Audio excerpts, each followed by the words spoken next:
Welcome to the Ahavah Community. You are here because you have said yes to a call to action to show God's love to a hurting world. And I'm so excited to go on this journey with you and see what amazing things the Lord does through you and your family. Each week, I'm going to have a brief video that will dive deeper into our topics and challenges. And this is week one. We're going to go back and forth between focusing inward, which is yourself and your immediate family in your household, because you need to be growing in your own faith walk to be effective for the kingdom, right? And then we're going to focus outward, which is looking at how we can serve others through our own unique giftings and talents and passions. And this might mean stepping out in a way that might be a little unusual or a little out of your comfort zone. So let's start from the beginning. It's been such a hard season for everyone. People are hurting. Everywhere you look, people are struggling with fear, loss, grief, uncertainty, fatigue, and honestly, just complete burnout. That is why I believe the time is now to gather our families and to step into action to point people to their greatest need in Jesus. You might say to me, Summer, I'm just a stay at home mom, or I'm just a fill in the blank. This is what I want you to realize, and this is why we're here. Little acts of service can have the potential to show God's love in a big way. Take a moment to let that sink in. Little acts of service can make a tremendous impact on those that you encounter on a daily basis. But what are some practical ways that we can do that? Listen, I know your plate is full, so is mine. I'm not asking you to carve out hours of time or take on any major projects. Stick with me. I want to teach you a word. So when you signed up to be a part of this community, you saw the name Ahava. And you're probably asking me, Summer, what in the world is this strange word? What does it mean? And why would you decide to dedicate an entire ministry to it? I'm so glad you asked. Simply put, Ahava, which is Ahava, is the Hebrew word for love. But it doesn't stop there. You see, Ahava is not just about a feeling or an emotion. It's not the Americanized term that you would imagine, the warm fuzzies, the butterflies. No. God's original language reveals to us that the root word for Ahava is the word ahav, which means to give. So Ahava is about action, intentionality, and service to others. It's about devotion and time. Most importantly, it's more concerned about giving rather than receiving. So, what does this look like for us on a daily basis?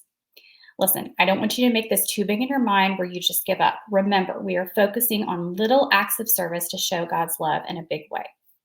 So, let me give you some examples. It's choosing to love others, quite simply, when their behavior is unlovable. So, this might look like how we respond to our child or our spouse, a coworker, or even someone we just encounter in public on a daily basis. It's giving of your resources freely without expecting recognition or even gratitude. So, a practical example of this could be paying for the person's coffee behind you or their lunch behind you at the drive-through. It's posturing your heart and your mind in such a way that you are actively praying and seeking out those that you might serve. So, one way that you could remind yourself is just by setting a little note in your car or on your bathroom mirror, just reminding yourself on a daily basis, okay, a way that I can show love is by seeking someone that I can serve or a way that I respond to them. Simple things like this can add up to major life change, and we forget that.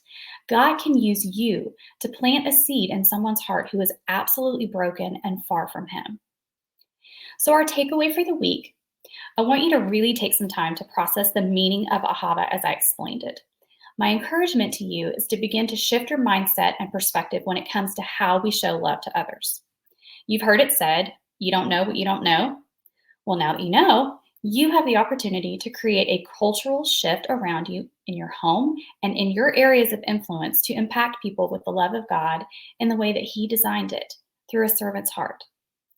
I borrowed this from my pastor recently as I was sitting at a mom's meeting and he was speaking to us on the topics of parenting, but I think it applies so much to what I'm teaching you today. And he said this: let your lifestyle be the teacher. I absolutely love that because our actions speak louder than words. We can break through all of the noise, all of the craziness that we find ourselves in this world right now, and let our actions speak louder and point others to Christ simply by how we respond and what we do. our action can be of far greater value than our words right now. We have the opportunity to model this servant-minded love to our children, grandchildren, students, whoever you have influence with. I love that.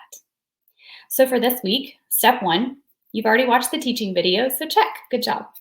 Step 2, take some time to download my weekly newsletter. You can find the link in the email you received as a part of the Ahavah community, or if you are new and just joining us, you can go to my website at www.ahavainourhearts.com, click on the Ahavah community, and you will find the link there.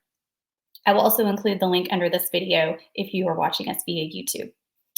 In this week's download, you will find scriptures to read as a part of the Put It Into Practice section. I encourage you to carve out some time with your family, whatever that looks like for you. Go through these scriptures and the discussion points. I also encourage you to begin praying for God to soften your heart and open your eyes to ways that you can begin to live out this Ahava love on a daily basis. Lastly, I've included a recipe for you to enjoy. The purpose of these recipes is to provide you with a quick, easy, and healthy dinner option so that you can spend less time in the kitchen and more time connecting with your family. Always feel free to leave a comment under these videos, or you can reach out to me. Come over, hang out with me on Instagram at Summer Colbert. So this week was all about the what. What is Ahava? What does it mean? What does it look like? Next week, we'll be focusing on the how of showing Ahava love throughout our daily lives. We will identify our areas of influence and individual gifts God has given us, and even things we may not realize that He can use to serve others. Then we will begin to pray about ways that we can use those gifts to show love to others based on our season of life and our felt callings. I'm excited to share with you, and I look forward to seeing you back next week. In the meantime, thank you so much again for joining me. Thank you for investing this time. I'm trusting that God is up to big things in your life and in the life of your family. So until next week, walk in love, thrive in your today, friends. Blessings.